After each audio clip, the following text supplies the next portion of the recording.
which does this. And that's useful for warming the tyres before you hit this button and unleash the car's greatest party trick. Why didn't it go anywhere?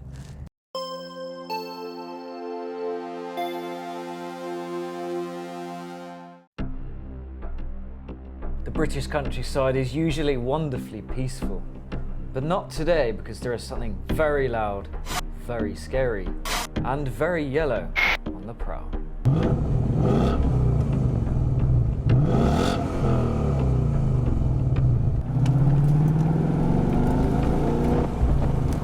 That something is the 431 horsepower American Ford Mustang V8, which is designed to look as leery as it sounds. I think you'll find it sounds very bloody leery.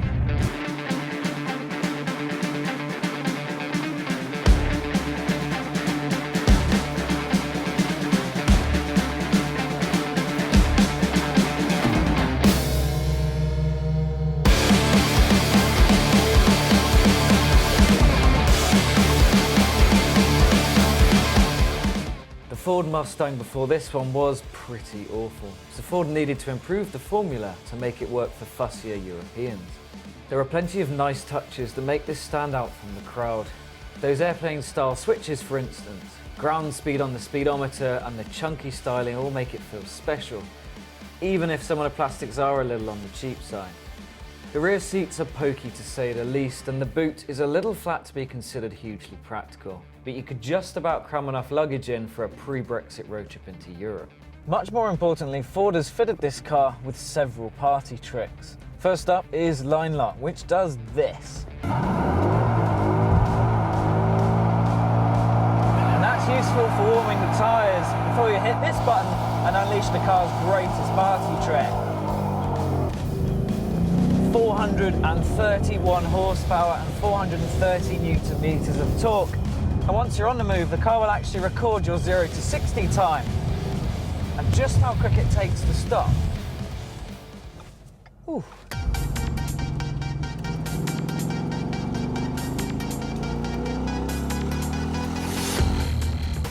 The Mustang has always been good in a straight line, but Ford hasn't forgotten cornering for this new generation.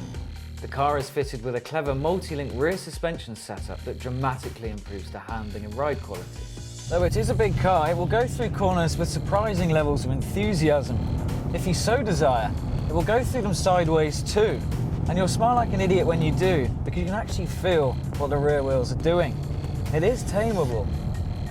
The EcoBoost weighs a porky 1,650 plus kilograms, and the V8 is even heavier. So agile dainty, this most certainly isn't. Meaty is a more accurate description, which is also the perfect way to describe the pleasingly heavy steering. Unless of course you put it in comfort, which ruins the experience by making it artificially light. The 6-speed manual gearbox is nice and stubby, which means it has a short throw. I think it suits the car nicely. As for lumps and bumps, the multi-link suspension setup at the rear helps make it reasonably compliant without becoming wallowy. Okay, so a small speed bump will make you jump out of your seat at very low speeds, and it can be jittery, but most of the time it's pleasant. In town, things can be a little bit more difficult.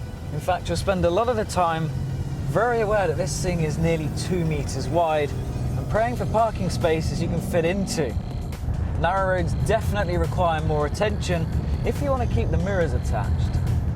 But that's okay, because you'll be driving nice and slowly to savour every journey and give pedestrians maximum time to stare.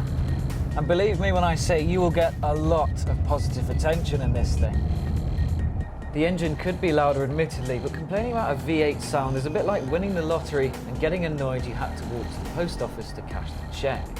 It really does put fake synthetic noises to shame, including the EcoBoost version. I love how lazy it is too, with a green arrow on the dashboard telling you to shift into 5th and 6th at unusually low speeds. This car is perfectly happy between 1,000 and 2,000 RPM, and that makes it extremely easy to drive in slow-moving traffic. But for those less lazy moments, you need to be heavy-footed to use all of the potential, as peak torque kicks in at 4,250 RPM. That's pretty high up the rev range.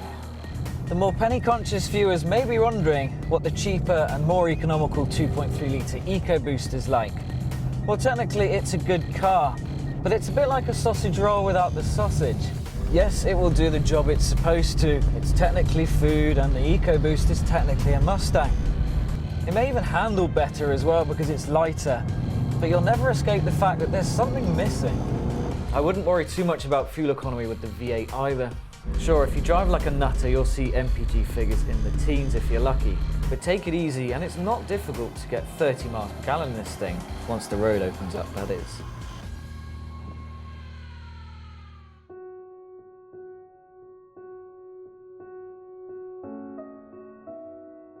At £33,745, the Ford Mustang V8 is attractively priced. You get a beefy V8, stupid levels of horsepower, and those macho looks for 20 grand less than a BMW M4. That's a bit of a bargain. In fact, there hasn't been another car this year that offers such a big personality for so little money. I honestly thought a big old American bruiser would be a bad idea on British roads, but it can actually cope nicely. I would go as far as saying it is remarkably pleasant, especially as it is hugely rewarding to drive at low speeds. Maybe I'm being too forgiving with my criticism, but I'm excited to get into it every time I have to drive it. Just pushing the engine start button and firing up that thunderous V8 puts a huge grin on my face, and increasingly few modern cars have that effect. Knowing the days of the V8 are numbered only makes me appreciate it even more.